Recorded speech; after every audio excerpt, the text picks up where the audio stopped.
great evening. Are you guys having a good evening? Yeah? So I'm going to be performing an original spoken word poem that I wrote myself, and this is titled Passing Currents. My dad once told me about a call he received from a man he used to know nearly 15 years ago. I remember the look of wonder in my father's eyes as he said, "Can you believe that?" Now I'd receive a call from a man or woman, someone who is just a boy or girl like me now. Someone who may have been a friend or a best friend, the quiet girl from my English class, or maybe the obnoxious boy in band. Or maybe, I thought to myself, it won't be anyone at all.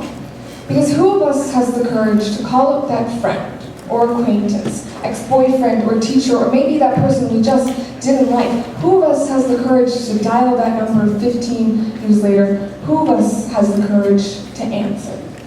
To our parents and teachers, we are dubbed Generation X. They call us tech savvy, often not as a compliment, but as a tired emphasis on the fact that we are all absorbed into some kind of screen. A TV screen, a computer screen, a tablet screen, or the most hated of all, the cell phone screen. Yet, despite all these modes of contact, do we really keep up with the people of our past? Or are we so focused on the people and places right in front of us, the emotions we feel right now, that we forget the people who stood with us through every storm? Sometimes, when we get older, things appear so much more complicated, and we no longer remember the days in the sandbox with that friend we used to know, until we see that friend in a hallway, in a classroom, in the street, on the mall, in the mall, weeks or months or years later, when our faces have grown and changed so much that we barely recognize each other. What use is there for a smile or wave or the smallest hello when there's nothing left here anymore? Sometimes the drift starts with a separation. On the morning we leave in a car or bus, train or plane off to another place. The day we enter a new building, a new city, where school is no longer confined to four walls and classes from 8 a.m. to 3. The day we start at university or college or wherever we plan to go. I imagine next year when I am graduated and gone, there will be that friend, the one I thought I could never live without, the one whose number I won't know 15 years from now.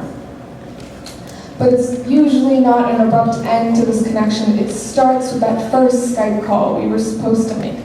Thursday night, 7 p.m. sharp.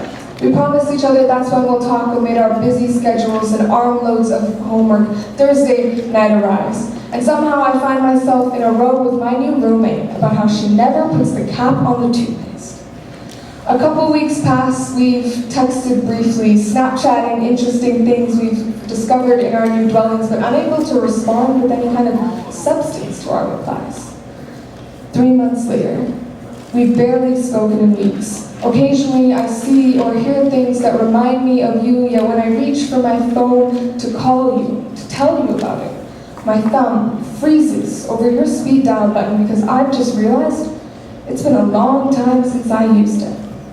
I hesitate, afraid that you don't want to talk right now, afraid that I'll be bothering you, afraid that when you pick up the phone, I'll be trying too hard to fill the silence between us that used to be filled with a connection of shared interests. But I no longer listen to the same bands anymore, and you no longer read the same books as me. All we have left are muddled memories of the past, and we refuse to sound like a broken record talking about the same things over and over again. So I don't make the call, and you will never know. Maybe you've done the same thing, hovering over a picture of my smiling face only to lock your screen in the end. Is this all we've become? Are we all just passing currents, swirling together in the moments we were closest, only to drift apart when we are carried onto our own paths? Our lives intersected at one point or another. Your thoughts, your words, your smiles, your tears, they've left a mark on me. One that has changed me. For the better or worse, I surely cannot tell you, but it has helped me grow and become the person I am today. So even if I don't know your number 15 years from now, even if I can't call you up and ask you how you've been, remember that we are infinite. And our story will never end, because you are my star. Even if I can't always see you, I know that you will always be there to hear me whisper these words into the sky, a prayer to thank the heavens forever, giving me a friend like